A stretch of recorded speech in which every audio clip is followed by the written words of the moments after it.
कि आप कभी कभी संस्कृत भी पढ़ा करो। अंग्रेजी पढ़ते हो, सब पढ़ते हो, बहुत अच्छा। संस्कृत भी पढ़ा करो आप, ठीक है ना।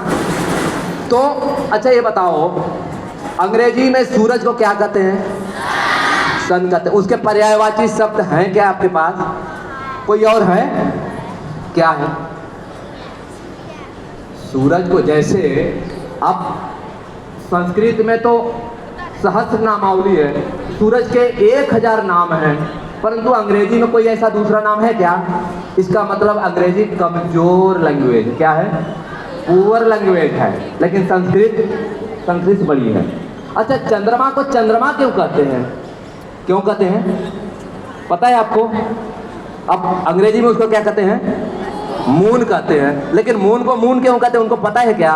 नहीं पता। लेकिन चंद्रमा को चंद्रमा क्यों कहते हैं, ये केवल संस्कृत ही खोल सकती है। आगे और समझ में। तो इसका कहने का मतलब ये है कि चंद्रमा जो शब्द बना है, हमारी बहने बैठी हैं आचार्य अध्यापिका, ये बच्चों को विशेष बताना कि चंद्रमा जो शब्द है, चदी आह्लादे शब्द है, चदी आह्लादे सुखी चाहिए, इसमें धातु अर्थात जिस धातु से, जिस शब्द से यह शब्द बना है चंद्रमा, चदी आह्लादे सुखी च, अर्थात जो आह्लादित कर दे, देखने के बाद जो सुखी कर दे, वो चंद्रमा।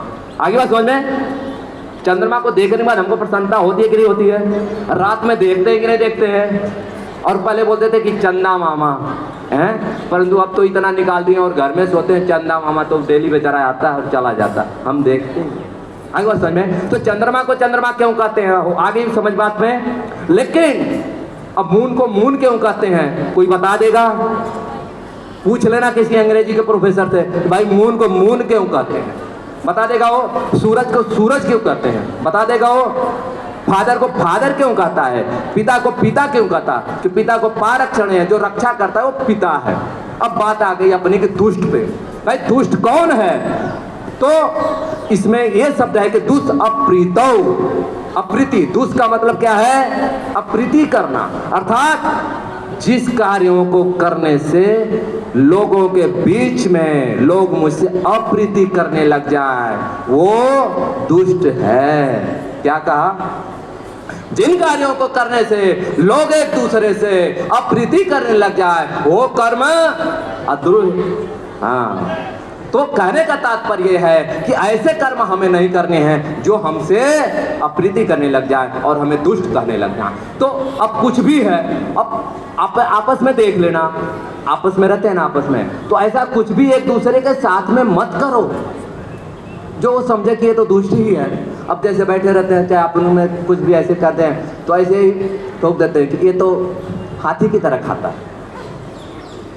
ऐसे बोल देते हैं ना आपस में कि ये तो हाथी की तरह खाता है। अब लोग, अब बोल दिया उसने, अब 2-4 और उसको चिढ़ाने लग गए, तो ये दुष्ट कर्म है। उसको ठेस लगी इस बात का। ये सारे छोटे छोटे छोटे दुष्ट कर्म जिससे दूसरे को दुखी हो जाता है व्यक्ति और हमको अच्छा नहीं समझता, अच्छा नहीं मानता, वो क्या है? दुष्ट कर्म। इन दुष्ट कर्मों को हमें छोड़ना है। आगे बात समझ में। कितने हो गए? 6 हो गए। 6 हो गए ना। और 7वां कौन सा था? 7वां कौन सा भाई? आज ही बुला दोगे तो मेरे सारा चिल्लाना जो है ना ठीक है ना। बताओ, कौन बता देगा 7वां कौन सा था?